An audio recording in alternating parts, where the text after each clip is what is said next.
Halo semuanya, ketemu lagi di pertemuan ke-7 dan hari ini kita akan membahas tentang inventory. Nah, inventory yang akan kita bahas itu adalah metode penetapan cost-nya. Dan untuk metode penetapan cost ini ada dua, yaitu LCNRV, Lower Cost Net Realizable Value, dan satu lagi ada Retail Inventory Method.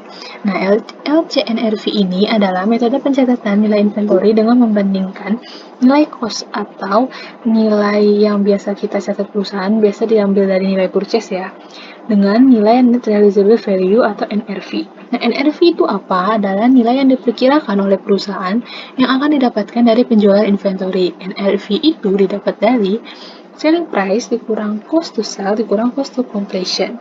Nah, karena konsepnya ini membandingkan nilai cost dan NRV, jadi kita udah bisa kita bandingin, kita bisa lihat nih nilai terkecilnya, dan yang nantinya akan dicatat untuk inventory di bagian raca. Oke, dan metode LCNRV ini ada 3, yaitu yang pertama individual item, dibandingkan per masing-masing item barang. Yang kedua adalah major group, dibandingkan berdasarkan grup tiap item barang. Dan yang ketiga adalah total inventory, dibandingkan total inventory-nya langsung. Nah, contohnya gini, misalkan di sebuah perusahaan itu dia menjual bahan-bahan makanan. Nah, kalau untuk individual item itu benar-benar setiap jenis produk barangnya. Sedangkan kalau misalnya major itu kayak kategori barangnya. Misalkan perusahaan itu menjual ada beras, ada kecap, ada gula. Nah, kalau individual itemnya itu mungkin setiap mereknya. Misalkan ada merek beras, misalnya beras Cianjur, beras ini, beras Ramos, kayak gitu.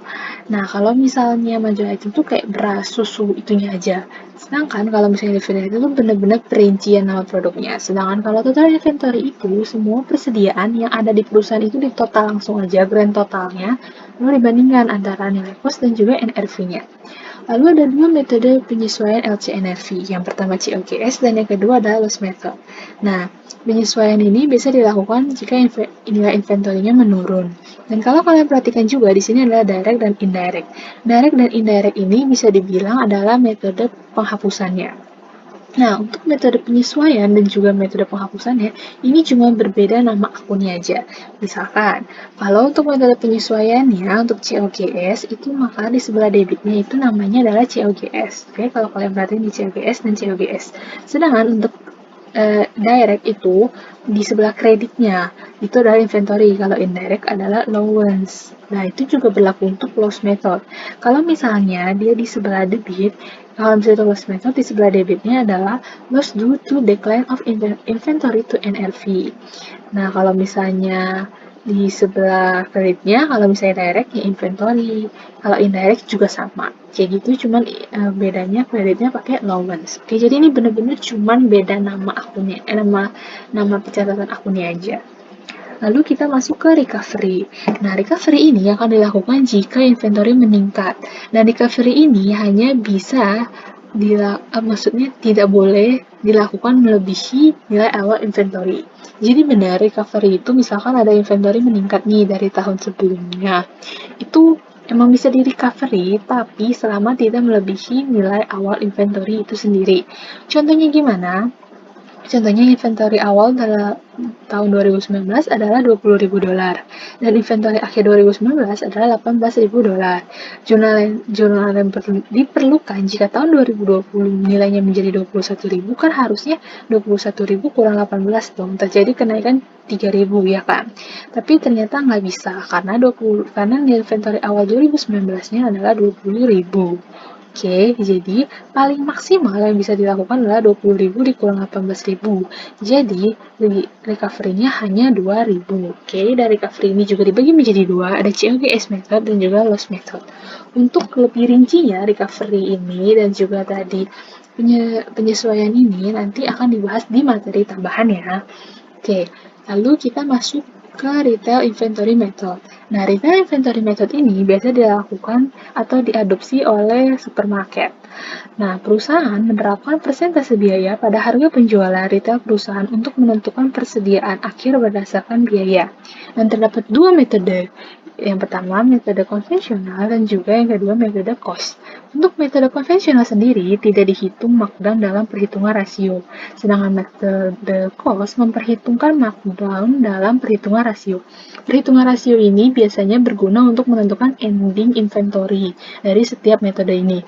Pokoknya yang perlu kalian ingat, kalau konvensional itu nggak pakai markdown, kalau cost itu pakai markdown. Jadi diingetin ya, karena ini biasa cukup penting gitu untuk nanti kita melakukan perhitungannya. Lalu, yang kalian harus ketahui, di retail inventory ini itu ada beberapa special item. Nah, special itemnya itu ada yang pertama, freight in, ini ada di cost. Purchase return ada di cost dan retail. Purchase discount and allowance hanya ada di cost. Transfer in hanya ada di cost and retail. Normal shortage ada di retail. Abnormal shortage ada di cost dan retail. Dan employee discount ada di retail. Oke, jadi ini saran aku, kalian hafalin atau mungkin kalian catat. Pokoknya ini tuh selalu penting untuk menghitung retail inventory method. Gak boleh ada yang kayak misalnya nanti kalian salah freight in malah masuk ke cost dan retail, itu salah banget. Jadi lebih baik kalian mungkin bisa catat atau mungkin kalian hafalin. Oke? Nah, sekian pembahasan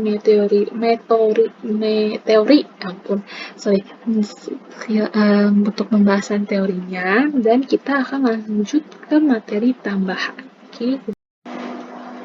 Oke, selanjutnya kita akan masuk ke materi tambahan. Nah, materi tambahan ini akan lebih membahas ke isu tambahan mengenai LCNV dengan metode Lowens. Nah, sebelumnya ini sebenarnya kalau kalian lihat ada jurnal kan. Nah, jurnal itu sebenarnya sama aja kayak yang tadi di catatan aku.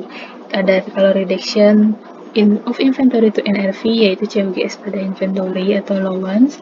Kalau loss due to decline of inventory to net NRV, di sebelah kreditnya inventory atau Lowens. Sedangkan kalau to recover the prior year reduction, itu dibalik aja inventory atau allowance pada COGS, terus ini juga inventory atau allowance pada recovery of inventory loss. Oke. Nah, lalu kita masuk ke contohnya nih. Perhatikan ya. Pada tahun 2018, perusahaan memiliki inventory dengan nilai 2.500.000 dan NRV pada tahun tersebut adalah 2 juta dan dicatat dengan metode allowance. Oke. Nah, karena dia bilang metode allowance, berarti pasti di sebelah kredit atau debitnya pasti ada allowance ya. Jadi nggak langsung ke inventory. Oke, lalu yang pertama kali kalian sekalian perhatikan yang ininya nih, bagian pelaporan inventory as of VP. Ini kan dia awalnya seperti biasa kita catat kan pasti sesuai cost dong, 2.500.000. Nah, lalu kalau kalian di sini lihat nilai costnya kan 2.500.000, NRV adalah 2 juta. Berarti lebih kecilan mana? NRV kan, NRV-nya adalah sebesar 2 juta. Makanya inventory netnya ini harus 2 juta karena nilai NRV-nya lebih kecil daripada nilai cost. Oke, dan untuk menjas inventory jadi 2 juta, berarti kan harus dikurangin nih. Makanya kita pakai allowance, dan allowance-nya berada di sebelah kredit sebesar 500.000. Makanya di jurnal, kalau untuk metode COGS, cost of goods sold pada allowance to reduce inventory to NRV sebesar 500.000. Sedangkan kalau untuk loss method, ada loss due to decline of inventory to NRV pada allowance juga sebesar 500.000. Oke, nah lalu kita lanjut nih. 2018 sudah selesai nih. Kita lanjut ke 2019. Nah, tahun 2019 inventory perusahaan tercatat 2.800.000 dan NRV pada tahun tersebut adalah 2.650.000. Oke, lagi-lagi aku mau tekanin kalian bikin dulu kayak gini. Maksudnya kalian dulu bikin perhitungannya.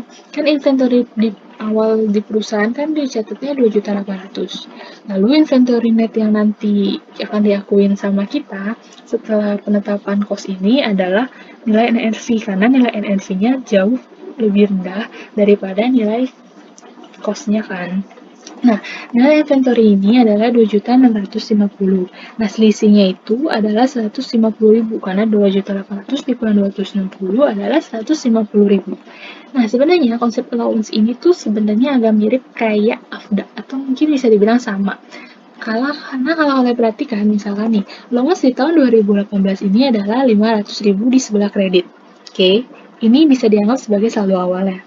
Lalu tiba-tiba di tahun 2019 allowance-nya ini saldo akhirnya harus menunjukkan 150.000.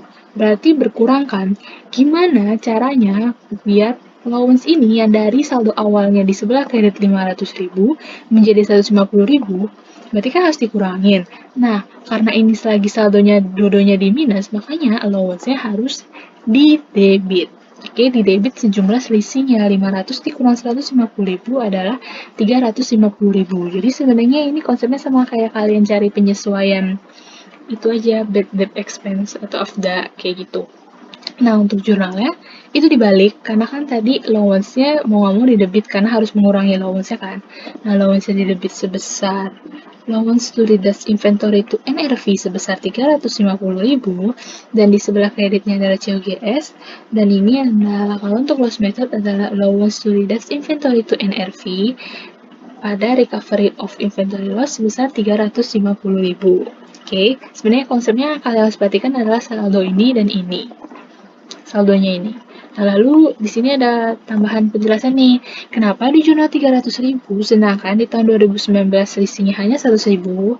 Ini kan, kalau kalian masih bingung, nih jawaban logisnya adalah karena pada tahun 2018 kita sudah mencatat allowance sebesar 500.000. Sehingga allowance tersebut dicatat terlalu besar dan harus disesuaikan dengan allowance tahun ini yang hanya 150.000 dengan cara mendebitnya sebesar 350.000. Oke. Lanjut ke tahun 2020. Nah, tahun 2020 ini ada dua case, ada case 1 dan case 2. Kita bahas case 1 dulu ya. Pada tahun 2020, inventory perusahaan tercatat sebesar 3 juta dan NRV pada tahun tersebut adalah 3.500.000. Nah, dilihat dari sini nilai cost perusahaan, nilai cost inventory perusahaan itu lebih kecil kan dibandingkan nilai NRV-nya. Nah, makanya di sini pelaporan of inventory-nya ini dibikin lagi, seperti aku bilang, kalian bikin yang di kotak kecil ini dulu. Inventory-nya kan 3 juta, kan emang yang dicatat perusahaan adalah 3 juta.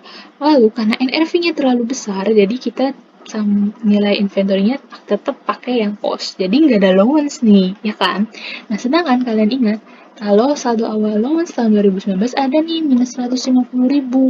Lagi-lagi, bagaimana cara biar allowance dari sebelah kredit 150.000 menjadi 0, maka harus kalian debit allowance-nya di sebelah debit.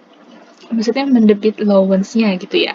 Nah, allowance dengan jurnal ya, allowance to reduce inventory to NRV sebesar 150.000 dan COGS di sebelah kredit sebesar 150.000.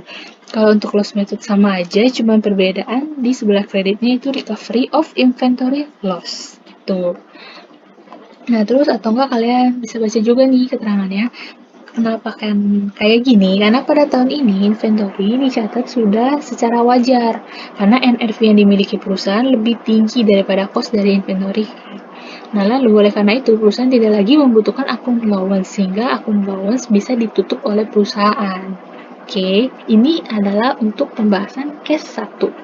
Lalu kalau untuk case 2, nah, pada tahun 2020, inventory perusahaan tercatat sebesar 3.500.000 dan NRV pada tahun tersebut adalah 3.100.000. Nah, karena ini bilangnya case 2, jadi yang diperhatikan harus tahun 2019 ya, bukan yang ini. Oke. Lagi-lagi aku bilang isi dulu yang kotak kecil, melakukan perhitungan kecilnya dulu. Inventory yang memang dicatat perusahaan adalah 3.500.000 dan nilai inventory netnya adalah 3.100.000 diambil dari NRV dikarenakan NRV-nya kan lebih rendah dibanding nilai cost-nya. Nah, lalu ada selisih nih 400.000. Sedangkan kita punya saldo awal tuh 150.000 nih. Gimana cara biar status awal di sebelah, maksudnya saldo allowance awal kita yang ada 150.000 berubah jadi 400.000, ya kita harus menambah allowance kita dong. Nah, dengan cara jurnal allowance-nya pasti di sebelah kredit karena kan kita mau nambah allowance-nya gitu. Jadi jurnalnya cost of goods sold di sebelah debit 250.000 pada allowance to reduce inventory to NRV sebesar 250.000. Sedangkan untuk loss method itu sama aja, cuman perbedaannya ya loss COGS-nya diganti loss due to decline inventory to NRV. Oke, dan di sini juga ada tambahan note. Pada tahun ini inventory dicatat terlalu tinggi sebesar 400.000 karena sebelumnya di 2019 kita memiliki saldo allowance 150.000, maka di tahun ini kita tinggal menambahkan allowance sebesar 250.000. Tapi kalian tenang aja, untuk ini tuh nggak akan diujianin gitu. Jadi kalian ya penting kalian tahu maksudnya. Maksud allowance ini tuh sebenarnya konsepnya sama aja kayak AFDA gitu, allowance for. Pokoknya semua metode allowance tuh sebenarnya kayak gini. Jadi kalian harus memperhatikan. Yang perlu kalian perhatikan adalah selisih antara ini nih. Yang mana apakah yang inventory dari cost-nya atau NRV-nya. Dan lalu kedua perhatikan saldo allowance-nya di awal tahun. Gitu aja. Oke, nah berarti sekian pembahasan teori tentang inventory dan kita akan lanjut ke pembahasan problem. Thank you semuanya.